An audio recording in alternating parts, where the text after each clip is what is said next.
A gente percebe aqui nessa mensagem que Jesus, normalmente, ele sempre era provocado por alguma circunstância. Talvez um enfermo, ou um ataque das autoridades do seu tempo.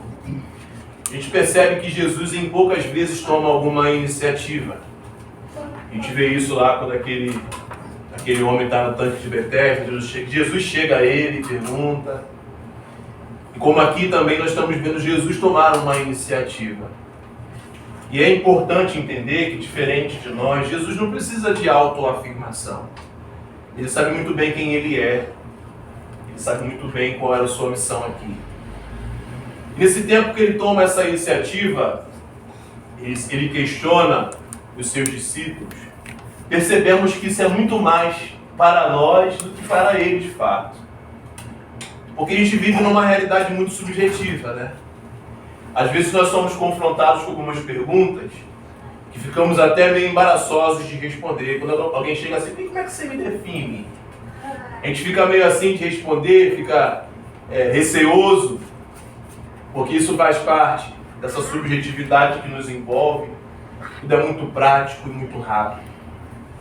E Jesus, ele questiona os seus discípulos a respeito dele, para que a mente deles pudesse se ampliar.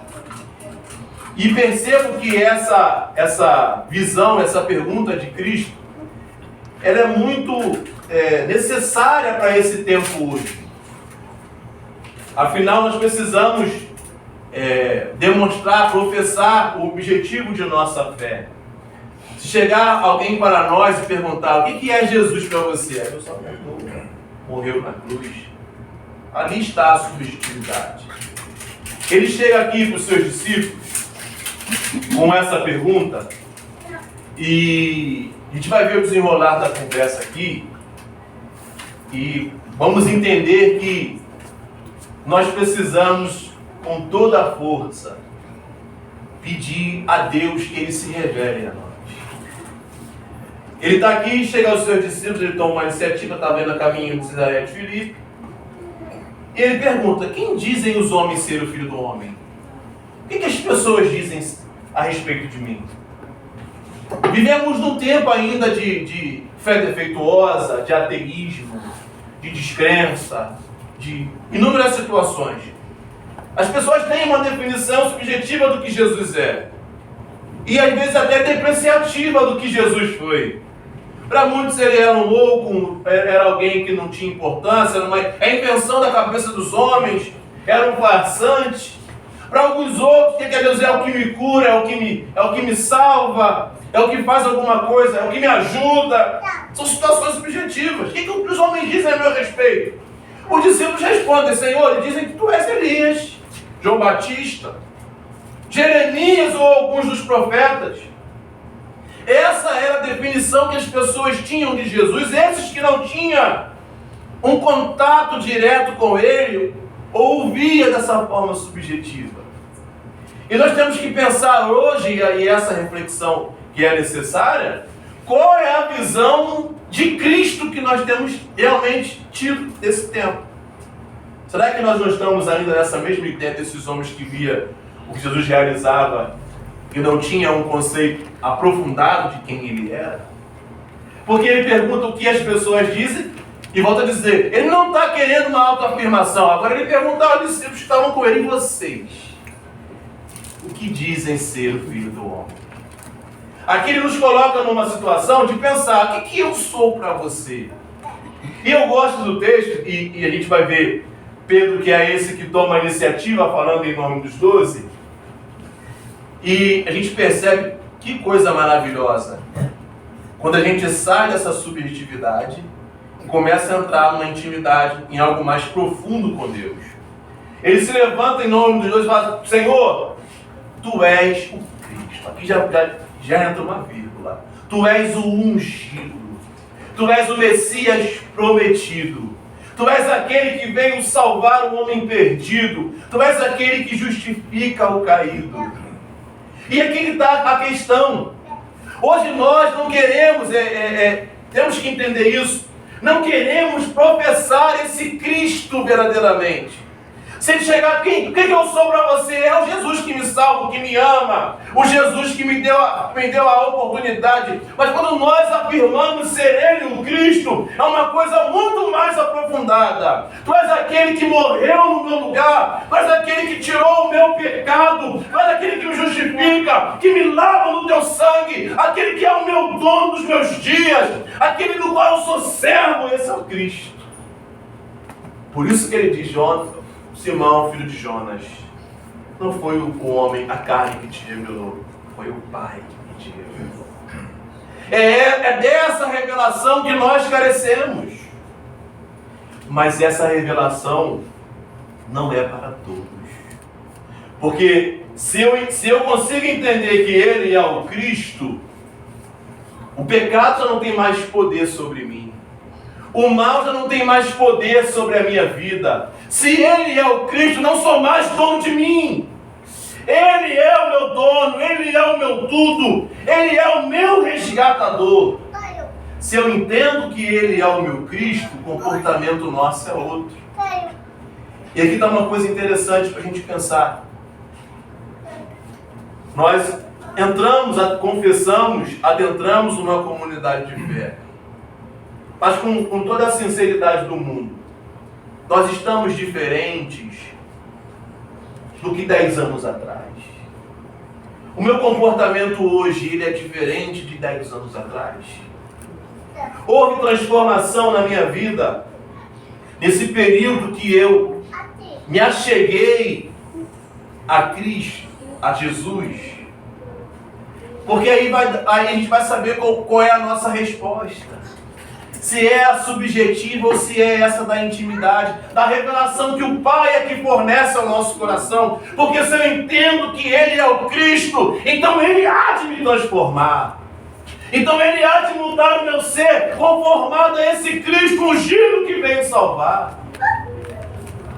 É aí que ela fala, Cristo me salvou de quê? A salvação não é só um estado final de vida, de glória eterna. A salvação ela é presente no momento em que nós o aceitamos em verdade. Nos salva do poder do pecado, da influência do mal, da morte. Aí começa verdadeiramente o processo. Mas se não há mudança, não há transformação, não é essa a revelação que a gente tem do Cristo. E eu sou o que para você? Quem eu sou para você? Você é o Cristo. O Filho do Deus vivo. Aleluia. Isso aqui, meus irmãos, é importante para esse tempo. Porque Jesus não pode ser somente uma figura distante. Ele precisa ser uma realidade na nossa vida, transformando o nosso ser dia a dia, nos moldando a Ele, trazendo sobre nós o efeito de sua morte na cruz. Ele precisa ser o Cristo para mim, e não esse Jesus que faz o que eu acho na mente das pessoas, que faz o que elas querem que se faça. Não, Ele é o Cristo que me transforma a cada dia, pois Ele é o Filho do Deus vivo. Aquele que veio esmagar a cabeça da serpente, aquele que veio nos dar vitória. Essa é a resposta de Pedro.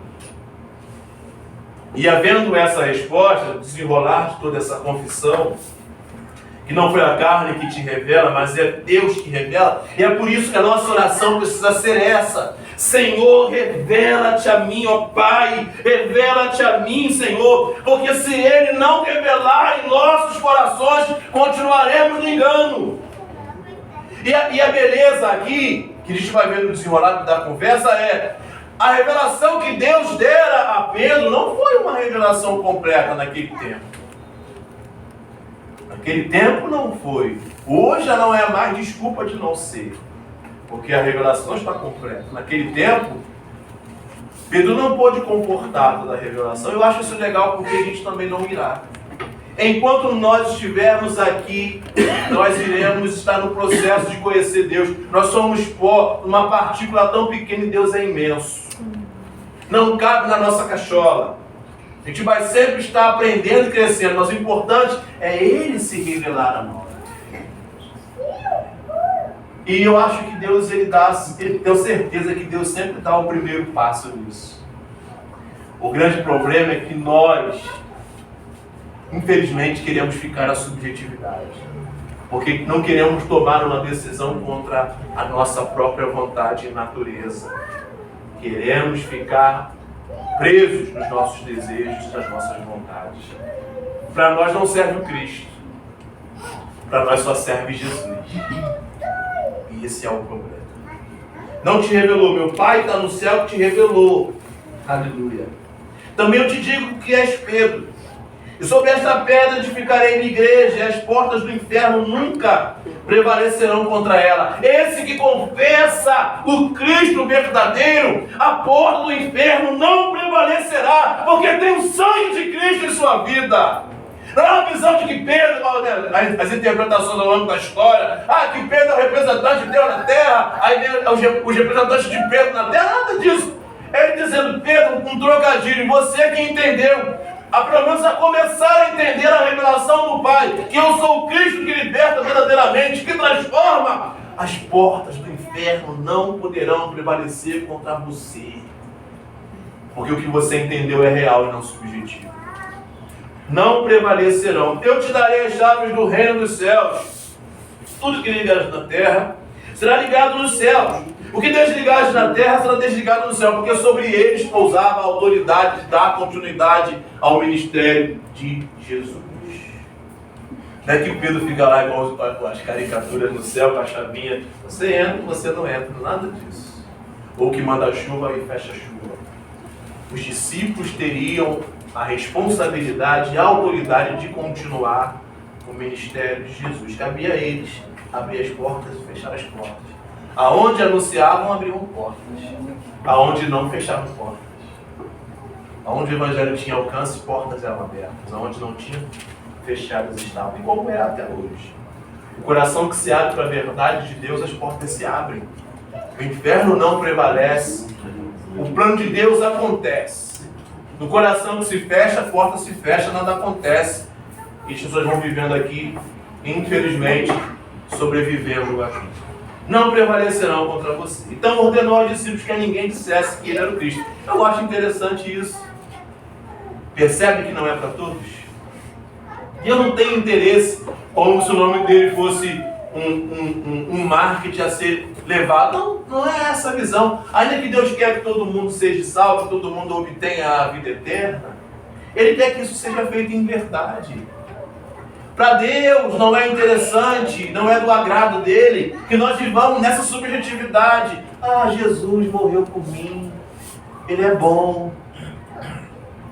Não é interessante nem para Deus, muito menos para nós. O importante é entendermos o Cristo.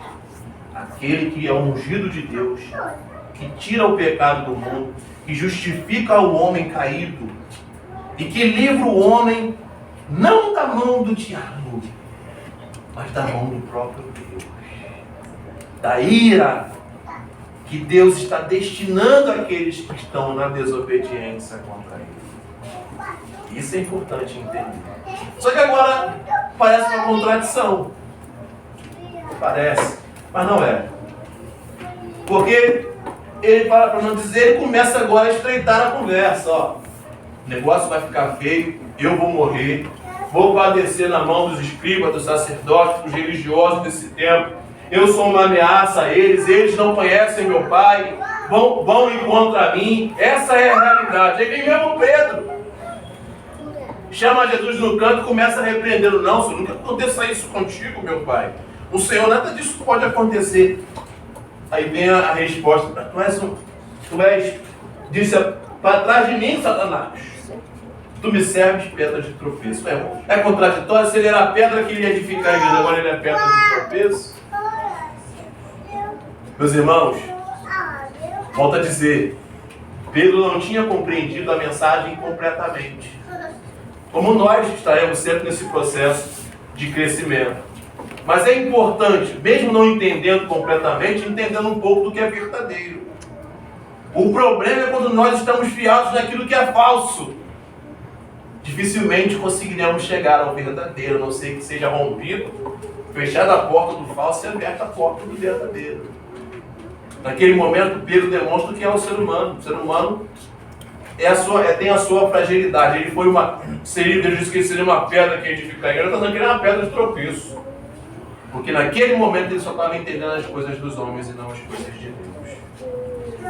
Então percebe que temos que pedir a Deus todo dia para que o Pai possa nos revelar a respeito do que Ele é, do que Ele faz, do que Ele age.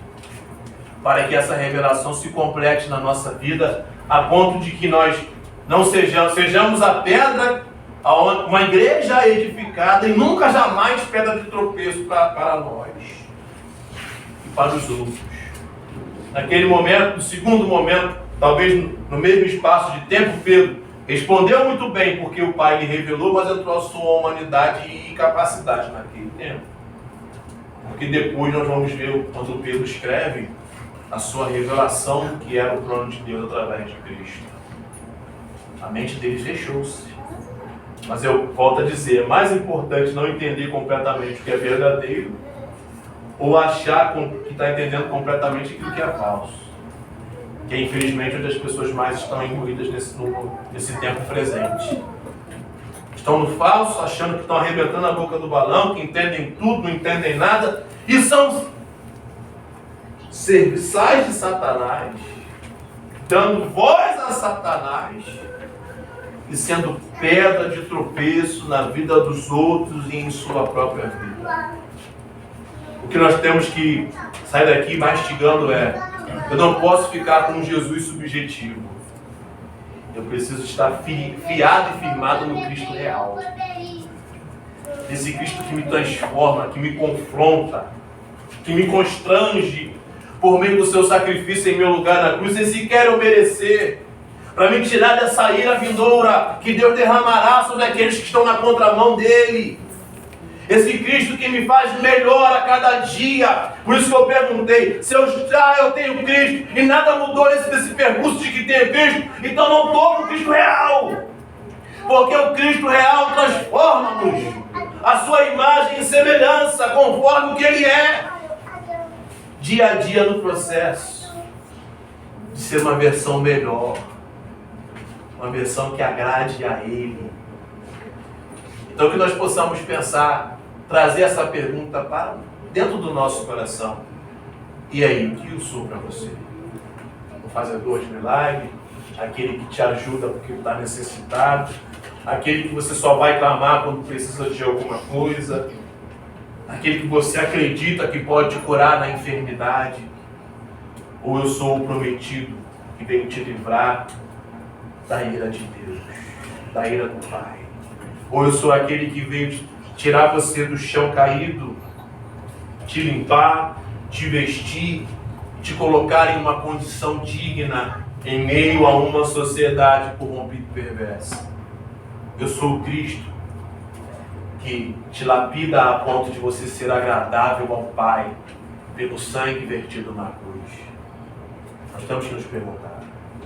Por isso que Paulo disse, e a gente vê que a inspiração é desse Deus que revela: a vida que eu vivo agora, não vivo-a mais na carne, mas vivo na fé, na vida do Filho de Deus, o Cristo ungido de Deus verdadeiro, real, que vai nos apontar: para ali não, melhora nisso, transforma. Já não te cabe mais esse estilo de vida, já não te cabe mais essa realidade.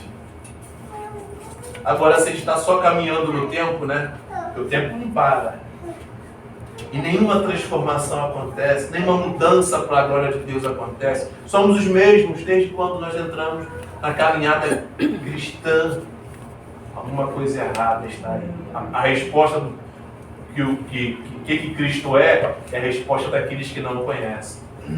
João Batista, Elias, alguns dos profetas, Jeremias, e não aquele que nos confronta.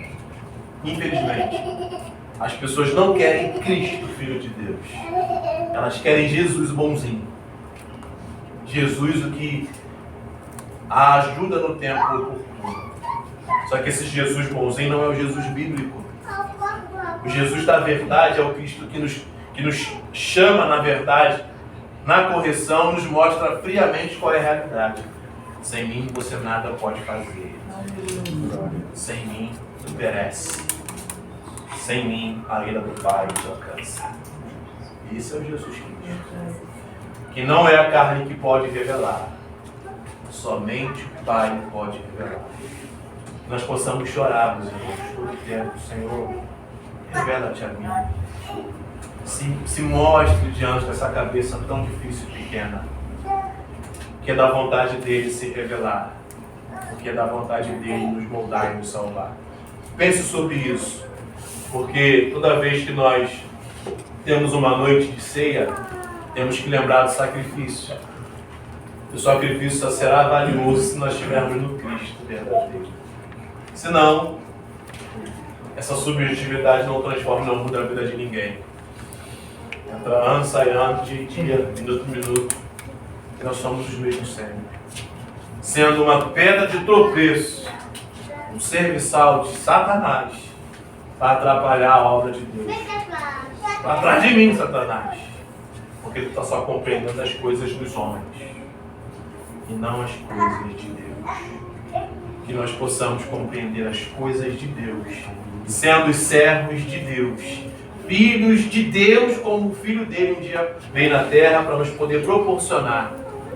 Olha com grande amor nos tem concedido o Pai. Que sejamos chamados filhos de Deus. Podemos. Agora, essa porta vai se abrir ou ela vai se fechar? Depende muito da posição que nós vamos tomar diante de Deus. Amém? Amém. Meus irmãos,